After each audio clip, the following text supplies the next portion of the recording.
guys? Welcome to your 87th Android tutorial for the new Boston. What we're going to do in this tutorial is basically create that simple stopwatch application that I was telling you guys about. Now, the first thing we need to do in order to get the stopwatch application to work is we need to find some way to reference the time. And how we're going to do that is we're going to get the time, the current time, from the system, which is the Android. So that's basically the core concept of this lesson. And what we need to do is we need to set up a text view above our onCreate method called show results, and we also need to create two buttons called start and stop. Oh wait, no. We need to create two longs, which is start and stop, so we can work with, you know, a tenth of a second, milliseconds. Yeah, that's what I was looking for.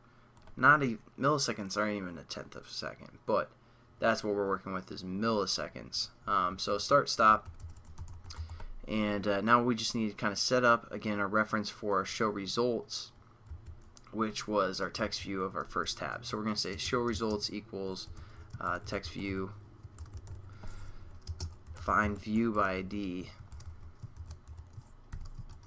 r dot id dot TV show results, or whatever you guys label that as. And now we also, since we set up our buttons in the last tutorial, we need to set up our on-click listeners for those buttons. So we're just going to say button start dot set on-click listener to this, and button stop dot set on-click listener to this. Nothing new there as well. So alright, now we're going to go down to our switching case where the magic happens. So the first thing that we're going to do is we're going to set up our starting variable. Right when we hit our start button, we're going to get the current time from the system. So again, we created a long to handle that, and we called it start. So we're going to say start is equal to, and then we're going to say system, referring to the system class, and when we hit dot, we can get current time in milliseconds right here. And so that's what we're gonna use. Pretty simple. I mean, this right here is the core concept of this lesson. Just to get, you know, whether you're working with velocities on touch events, you can, you know, start the time right when they touch the screen and release the time right when they release the screen, or get another time when they release their touch event, and then you can calculate some kind of velocity or something like that if you want. But you're always going to have to refer to some method of time, and we're going to do that by system current time. And then we're also going to do that within the stop event. So we're going to say our stop variable is equal to again system dot current time. And there we go. I mean, we have a starting time and an ending time. All we have to do is change that text view. So we're going to say, what was our text view called? Show result. Well, actually, we're going to say, because if it's all about problem solving. Sorry, I'm kind of talking all over the place here. But let's say if they hit the stop button and they never hit the start button, then we're going to get some kind of error if we try to, you know, set the text. Because we don't have a start reference, so it's going to give us a problem. So one way we can handle that again is just a simple if else or if statement. So we're going to say if start does not equal 0, I don't know, and then we're going to print our text view. So what we're going to do is basically within here we're going to get our starting time minus our stop time. So we're going to say set up a new type of variable, a long result, and this is going to be equal to our stop time minus our starting time.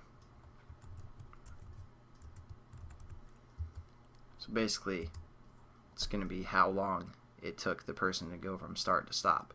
And then we're going to say our text view, which we called show result, and we're going to say dot, or show results was it, dot set text, and now we just have to convert this long into a string. So we just refer to the long class, capital L-O-N-G, dot, and then we say toString, and that's going to convert a long variable into a string. So our variable we want to convert is result. And basically, let's check it out, make sure it works, and we're done. I mean, basically all we did is we got the current time at the starting, got the current time at the stop, and then we found the result if the starting time was not equal to 0. Oh, so kind of forgot the key step here with this is we need to set our starting equal to 0 to begin with. So we're just going to say start equals 0 within our onCreate method. So that way it'll kind of problem solve for us. And then let's run the application, make sure it works.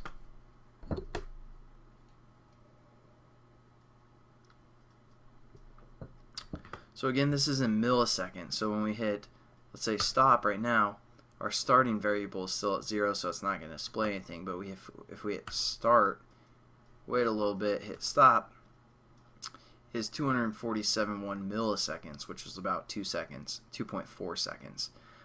In the next tutorial, I'm going to teach you guys how to format. I mean, it's kind of a general Java type tutorial for the next one. So if you guys want to skip that, that's fine. But I'm just going to teach you how to format this result. And we still get a problem because the last time we hit our start, it's still running. So it's still going to calculate every time we hit the stop button from that initial start. So, I mean, we aren't going to worry about that. I don't want to get too much into a stopwatch application, but as you can see right now, we could use a stopwatch for like laps. Like, oh, that's lap 1, 51 seconds. That's lap 2, 54 seconds. Whatever. I need to either go to bed or create that Java tutorial. I'll see you guys then. Have a good one. Peace.